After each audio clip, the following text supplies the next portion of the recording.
केंद्र की सरकार को 1 साल पूरे होने वाले हैं और ये कहा जा रहा था कि इस बार जो सरकार है वो बेहद कमजोर है। विपक्ष लगातार इस बात के आरोप लगा रहा था। प्रधानमंत्री नरेंद्र मोदी 1 साल से फिर देश के प्रधानमंत्री हैं और तमाम फैसले केंद्र सरकार ने लिए। जिस तरह से वक्फ कानून को लेकर फैसला लिया, अब ये कहा जा रहा है कि यूसीसी कानून को लेकर भी फैसला किया जाएगा। भाजपा की तरफ से एक वीडियो भी पोस्ट किया गया है। जो लोग कमजोर बता रहे थे इस सरकार को, उनके लिए आप क्या कहेंगे? देखिए, जो लोग भारतीय जनता पार्टी 2014, फिर 17, फिर 19, फिर 22, फिर 24, एक लंबे समय से प्रदेश के अंदर और खासतौर से केंद्र के अंदर तीसरी बार श्री नरेंद्र मोदी को प्रधानमंत्री बनने का मौका मिला। ये सब लोग जो टिप्पणी कर रहे हैं, जो सत्तावी सपना देख रहे थे कि तुमको मुख्यमंत्री बनना है, तुमको प्रधानमंत्री बनना है, और बंटवारा हो गया था डिपार्टमेंट का। जो गठबंधन इन लोगों ने किया था, वो जो भानुमति कुनबा इन लोगों ने जोड़ा था, जिसमें श्री अखिलेश यादव थे, जिसमें ममता बनर्जी थी, जिसके अंदर केजरीवाल थे, जिसमें लालू प्रसाद यादव जी की पार्टी थी, तो इन सब लोगों के गठबंधन नहीं किया। इन्हें सब मंत्रालय बांट ली। रेल मंत्रालय किसके पास होगा, गृह मंत्रालय किसके पास होगा, रक्षा मंत्रालय किसके पास होगा, और वित्त मंत्रालय किसके पास होगा। तो ये सब चीज़ें बांट करके अब उनको लगता है कि तुम फिर हो गए। वो सब चल नहीं पा रही, नहीं चल पा रही, तो आज वो प्रधानमंत्री को कमजोर कह करके और अपना ये लगता है अपने जनता को, अपने वोटों को दिखाने कि नहीं, हम भी आ सकते हैं।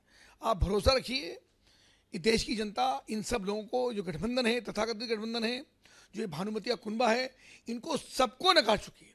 और नरेंद्र मोदी पहले से भी अधिक मजबूती के साथ प्रधानमंत्री को, भले ही गठबंधन की सरकार आज हो, भले हमारे पास एनडीए की सरकार हो, लेकिन उसके बावजूद भी श्री नरेंद्र मोदी पूरी दृढ़ता के साथ, पूरी मजबूती के साथ जिस प्रकार से वक्त भी लाया, लोकसभा में, राज्यसभा के अंदर पेश हुआ, दोनों सदनों के अंदर पारित हुआ, और जो गठबंधन के हमारे सब नेता हैं, पार्टियां हैं, सबने पूरे विश्वास के साथ नरेंद्र मोदी का कंधे से कंधा मिलाकर साथ दिया। तो सब लोग हंसपद हैं इस बात को लेकर के कि ऐसा क्यों हो पा रहा है, ये सरकार ठीक पास से काम क्यों कर पा रही है। तो चूंकि अब वक्फ का कानून आ चुका है, कानून बन चुका है, तो यूसीसी को लेकर जिस तरफ से भाजपा की तरफ से वीडियो पोस्ट किया गया है, आने वाले समय में एक देश एक कानून, एक देश एक कानून पर तो चर्चा चल रही है, उसका तो लोकसभा के अंदर प्रस्ताव आ भी गया है और उसमें कोई आपत्ति भी नजर नहीं आती। एक देश एक चुनाव अगर होता है तो निश्चित रूप से समाज के अंदर, देश के अंदर एक जो लगातार स्थिरता रहती है। हर 6 महीने चुनाव होते हैं, लोकसभा, विधानसभा में अन्य चुनाव होते हैं, प्रदेशों में चुनाव होते हैं, तो बहुत ताकत लगती है, बहुत खर्चा होता है। निर्वाचन आयोग को काफ़ी काम करना पड़ता है।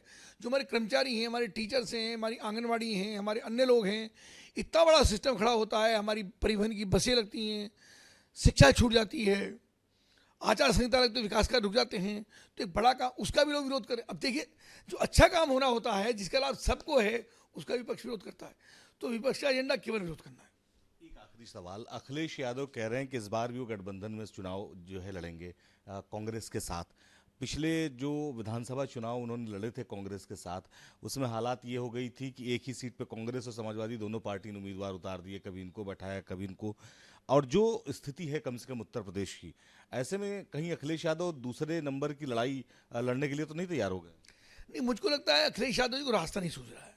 कभी वो कुंभ के ऊपर टिप्पणी करते हैं, कभी वक्फ का विरोध करने का काम करते हैं, कभी वो किसी मंत्री और मुख्यमंत्री जी के ऊपर टिप्पणी करने का काम करते हैं। उनको रास्ता सूझ नहीं रहा। अभी उन्होंने मुर्शिदाबाद के ऊपर भी जाकर के भाजपा का हाथ बता, इतनी बड़ी घटना हुई है, हिंदुओं का कत्लेआम वहाँ पर हो रहा है, और उनको बजाय उसकी निंदा करने की, उसको रोकने की, चूँकि उनका गठबंधन ममता बनर्जी के साथ रहा है या वर्तमान में है, उसकी बजाय निंदा करने की, उसके ऊपर भी अवसर ढूंढने का काम कर रहे हैं। तो मुझको लगता है अखिलेश यादव जी दिग्भ्रमित हो चुके हैं, उनको रास्ता सूझ नहीं रहा है।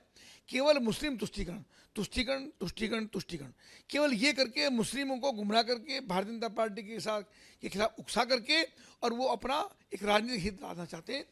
मैं जिम्मेदारी से बात आपके चैनल पर कह सकता हूँ कि अब उनको जनता नकार चुकी है। अभी आपने जो अभी उपचुनाव हुए उसके अंदर भी आपने देखा है, अन्य प्रदेशों में उनके प्रत्याशी थे, वहाँ भी आपने देखा है, उनके बहुत लाडले श्री जो दिल्ली के मुख्यमंत्री अरविंद केजरीवाल, उनको जनता सत्ता से बाहर कर चुकी है, बहुत लाडले हैं अखिलेश यादव जी के। तो निश्चित रूप से अखिलेश यादव जी का भी यही हश्र केजरीवाल जैसा होने वाला है। आने वाले चुनाव में अभी भारतीय जनता पार्टी कम से 25-30 वर्ष केंद्र के अंदर भी, प्रदेश के अंदर भी सत्ता में रहने वाली है।